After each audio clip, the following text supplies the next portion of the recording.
Jen. I'm the kind of old autistic lady. And what I'm going to discuss today is how when I lost my inhibition, even though I didn't know I was autistic at the time, what really felt good about being drunk was I was able to openly do autistic things that nobody thought anything about. So I wasn't aware that I was masking, but the behaviors that I did when I was drinking and quite drunk, two things really stand out in terms of what I did, and it was very consistent. It didn't matter what I was drinking. As long as I was in a place that I was really comfortable with, these two things would happen. And generally, I drank behind closed doors at home. If I did drink in public, I would not drink to the point of doing what I'm about to say. I would have one or two, I would come home, and then I would continue to drink until I would get to the point that I'm going to discuss in this video. So when I was drunk, one of the things that felt so good to me was movement, whether it was rocking back, forward and backwards, side to side. I would spin in chairs and get me drunk enough in my own house. I would roll around on the floor. Just the feeling of moving without having to mask felt so good to me. And as a late diagnosed autistic person, one of the things that I think really made the journey of realizing I was autistic, both when I was self-identified and after my formal diagnosis this past November, was realizing how much not only had I been masking around other people in social situations, not only had I been masking in my own home around my husband, but I was masking when I was sitting alone by myself, because I was brought up that you're supposed to be a certain way. You're supposed to sit still. You're not supposed to excessively chatter, all these types of things. I was raised in a pretty conservative household, a very religious household by silent generation parents. And so just growing up, if I was just doing this every once in a while, it would not take long. And somebody, either whether it was my parents, an aunt or uncle, an older neighbor, for whatever reason, this seemed, just moving just a little bit, seemed really disturbing or threatening to adults around me, particularly adults that were a couple generations older. I'm sure it's the product of how they themselves were raised as well. But so when I was by myself, I was keeping myself very still all the time. And so when I began drinking and would get to the point on a pretty regular basis where that movement felt good, and I'm sure there's a chemical aspect of this as well, but just that movement, what made me realize that was a few months before I self-identified as autistic, I purchased some patio chairs, and the patio chairs rock. They're on springs, and the spring kind of goes like this. It's not a gliding type thing, and it's not a true rocking. You're just moving on a spring. And I just, for a moment, went, oh my goodness, this is like the best thing ever. And so after I self-identified and then later got my diagnosis, I've really been thinking about that chair a lot. And I really do think that it's tied to, it's socially acceptable to do that in a chair that's designed for that. So that's the first thing. The second behavior that I did on a very regular basis when I was drunk enough was I would talk excessively. I'm a talker anyway, and it takes me a while generally to warm up to get to my point. I tend to beat around the bush. I tend to get too deep in the weeds with details, and I tend to repeat myself.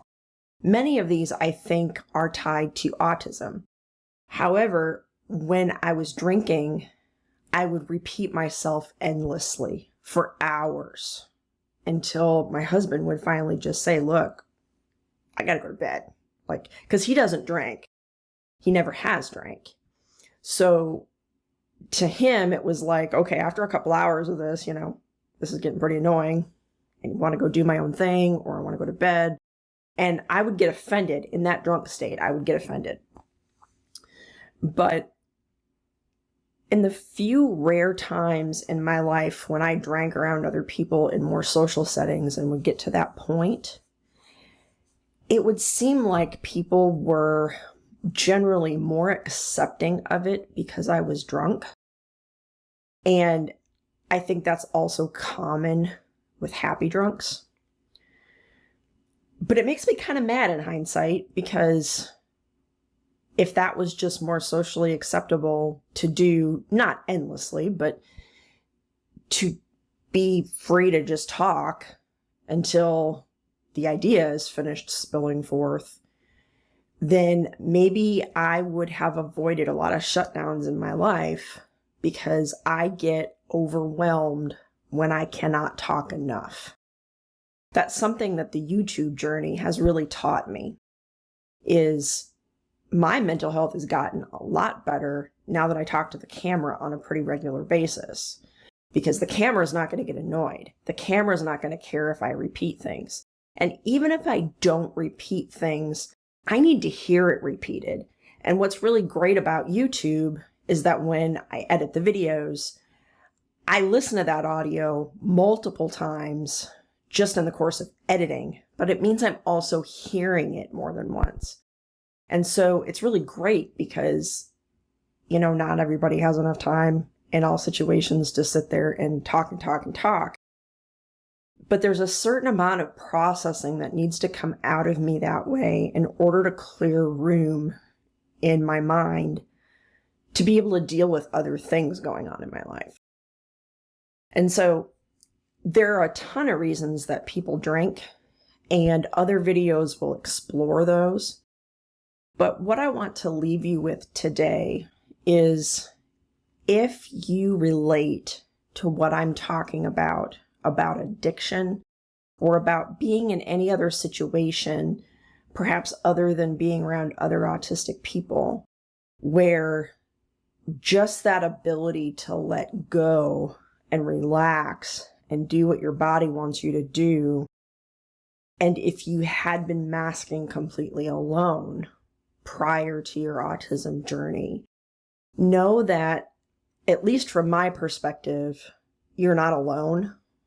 And I believe in my heart of hearts that one of the reasons that a lot of adults are starting to wonder if they're autistic and watch YouTube videos and research, and if it's right for them, seek an assessment, is because there is real damage to masking in general. And there's a lot of content on YouTube about that. I won't reiterate that, because there are other people that talk about that in way more eloquent ways than I do.